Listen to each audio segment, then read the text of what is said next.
Hello and welcome to ABC of Storytelling 2.0.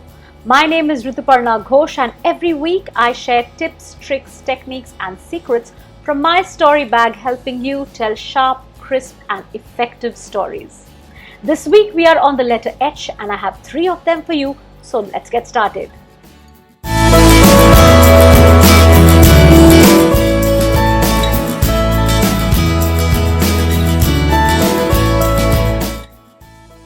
Are you an entrepreneur waiting to change the world with your innovative product? Do you want to create a brand that has an instant recall in the minds of its consumers? Are you an organization that wants to convey its values, its vision and its mission to its employees, to its customers and all the stakeholders out there? The answers to all these questions is to humanize.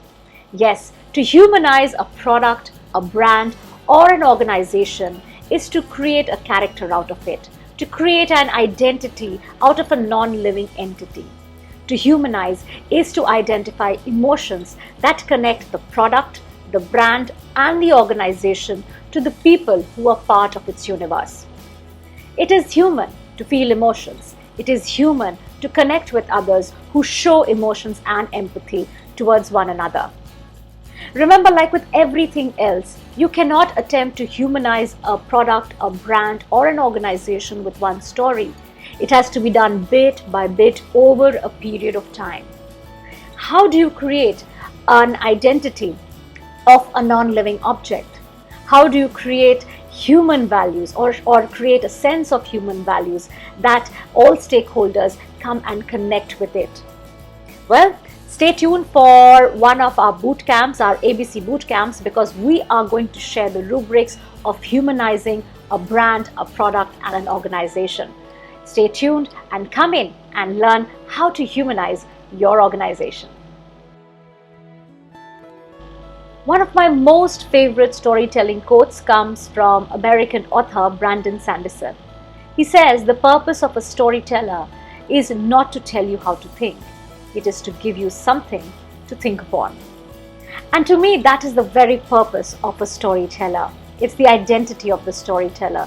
To not really give you the answers or to tell you what to think in a given situation, but to slowly and craftily ignite your mind, where you learn to connect the dots in a story and understand why you told this particular story and nothing else. Take for a moment and think. When you tell a story, what comes easier? To give out the lesson, the moral, the learning? Or is it easier to let your listener put together the narrative, to put together the dots and draw different meanings out of it? I know it may seem a little difficult or it may seem a little scary for you at the beginning. What if your message is lost? What if your listener doesn't comprehend? What if your listener doesn't really connect with the very idea that you were trying to tell? But here I am as a storyteller telling you that craft your message in a way that you hand over the spark or you ignite the minds of your listener well enough so that they learn to connect the dots in your story and understand the very essence of what you were meaning to convey. And really, that is the skill of a storyteller, to not tell you what to think. Stories should be illustrative. Stories should be descriptive. Stories should never be prescriptive. And if you have to learn how to really tell stories that are illustrative, descriptive and not prescriptive, focus on the spark. Focus on that one thing, the one thing that you wanted to tell, but you will not really tell. You will not tell your listener to look at the story in one particular way, but rather you will tell the story in a way that your listener will learn to comprehend, will learn to listen to the story and take away the meaning that you intend to tell. Handing over of the spark is a beautiful little tactic that takes practice, but once you master it, you can tell any story to anyone and let the story do its job. And that brings me to the third H, H for heuristic. One of the greatest utilities of storytelling is in the domain of problem solving. Every story comes with a problem, a unique conflict that needs to be resolved. And in listening to the story, a listener actively jumps into the storyline trying to resolve it or trying to solve it. And in doing that, he or she uses the heuristic technique to problem solving.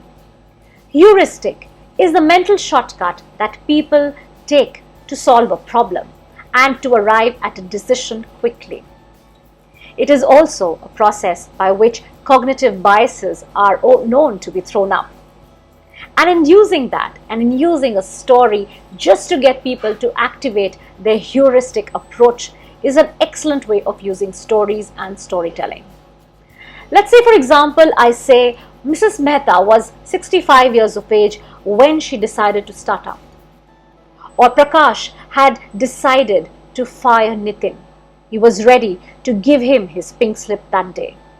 Now, when I mention these two disconnected storylines or maybe disconnected stories, your mind actively jumps into play, putting all the characters together. Mrs. Mehta, Prakash, Nitin, what are their stories and why are they there where they are? That's the heuristic approach. To use the heuristic approach in storytelling is really to use a story like a problem, like a conflict that needs to be resolved. And when listeners actively jump into it to solve it verbally as a group, amazing things happen. At Your Story Bag, we have used the heuristic technique in using stories to talk about conflict management and to use stories to bring about the inherent biases or the prejudices or the known behavior of people or the response of people towards sexual harassment or gender discrimination at work.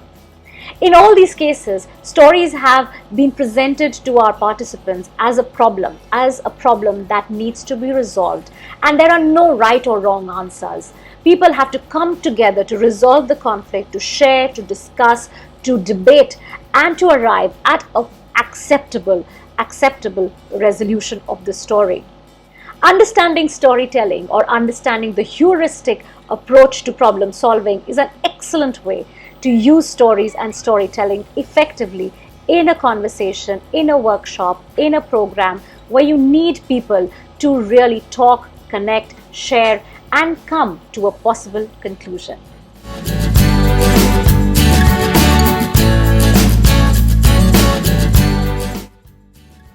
And that brings me to the end of ABC of Storytelling 2.0.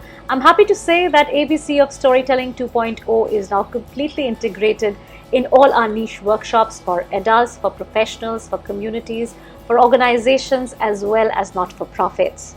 That means that we're going to bring more and more story practitioners into the community. ABC of Storytelling 2.0 is a social learning experiment, and you really gain as much by creating your story, by sharing your story, and also you learn by listening to others. So go ahead and join our Telegram community. Come and join us in our ABC boot camps where we apply the ABCs to craft stories with a strategic purpose. I'll see you next week.